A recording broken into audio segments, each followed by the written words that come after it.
जय Shriram बीरेंटच 939 YouTube channel को आपण मानक स्वागत जनाऊँगी। आज आम यही वीडियो माध्यम आलोचना करवा शଯ୍या त्याग किपरि करेंगे एवं ताहार नियम। यही नियम पालन कले आमर शरीर पर क्यों प्रकार लाभ मिले से विषय आलोचना करवा। ब्रह्म मुहूर्त व सूर्योदयर 1 घंटा पूर्वर शଯ୍या त्याग करने उचित। दिवसर प्रथम समय कफर समय। यही समय निद्रा कफकारक।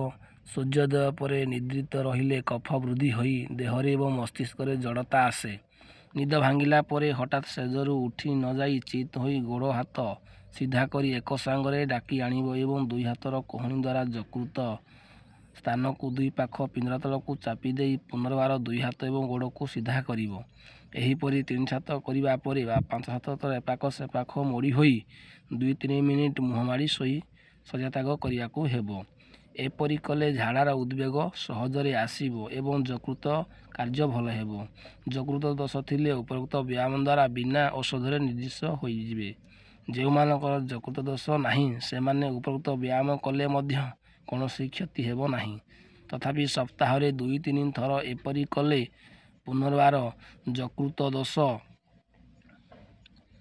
रहबो नाही। किंतु प्रतिदिन निद भांगिला परे 2-4 मिनिट मुह माड़ी सोई रहिबाकू अभ्यास करंतु। प्रातः काल शय्यारू उठी आहार परे डाहाण हाथर बुढ़ा आंगुठीर निम्न भाग द्वारा कपाल को 2-3 थर घषिले याकू योगशास्त्र कपाल भाती कहती। यह द्वारा कफाश्रित वायु श्लेषा दोष नष्ट हुए।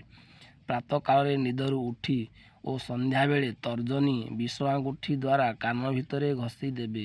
योगशास्त्र याकू कर्णभाती कहती।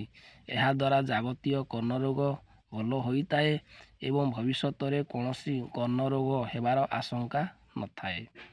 सूर्य उदय पूर्वर शय्या त्याग करी नाक बाटरे पानी पीले बाम नाकपुड़ार निश्वास जाउथिबा समय पानी पीबे। यह द्वारा स्मृतिशक्ति बढ़े, गरुड़ परी तीक्ष्ण दृष्टि हुए एवं युवकोषित शरीर लाभ